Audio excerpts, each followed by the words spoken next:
স্কটল্যান্ডের বিপক্ষে ব্রাজিলের জয়ে ঢাকা বিশ্ববিদ্যালয় টিএসসিতে ছিল উৎসবের আমেজ।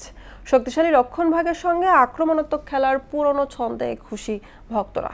ম্যাচ ঘিরে ফুটবল প্রেমীদের উচ্ছ্বাস ও প্রত্যাশা নিয়ে বিস্তারিত জানাচ্ছেন নুরুল আফসার দৃষ্টি। ব্রাজিল স্কটল্যান্ড ম্যাচকে ঘিরে রাত থেকে রাজধানী টিএসসিতে জড়ো হতে থাকেন ফুটবল প্রেমীরা। কারো হাতে হলুদ জার্সি, কারো হাতে ব্রাজিলের পতাকা। আড্ডা ও আলোচনায় মুখর হয়ে ওঠে পুরো এলাকা। খেলার শুরুর ৬ মিনিটের মাথায় প্রথম গোলে ভাতভাঙ্গা উল্লাসে মেতে ওঠেন সবাই। ব্রাজিলের আক্রমণাত্মক ফুটবলের সঙ্গে বাড়তে থাকে দর্শকের উত্তেজনা। একের পর এক আক্রমণে দিশেহারা স্কটল্যান্ড। আমার এখানে খুব ভালো লাগছে।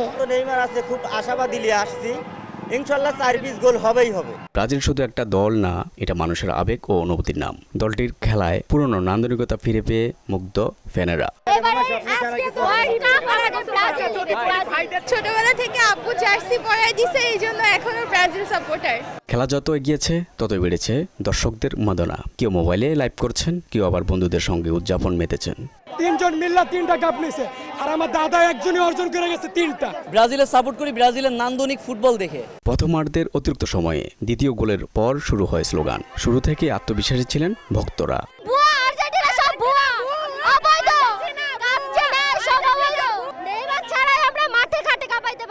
তৃতীয়ার্ধের ৬০ মিনিটের তৃতীয় গোলে টিএসসি হয়ে ওঠে এক খণ্ড ব্রাজিল। উল্লাসে মুখরিত চারপাশ।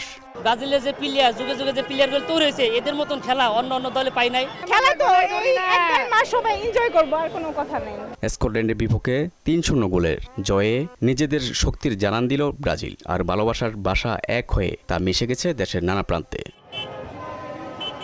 নুরুল আফসার দৃষ্টি, মোহনা টেলিভিশন, ঢাকা।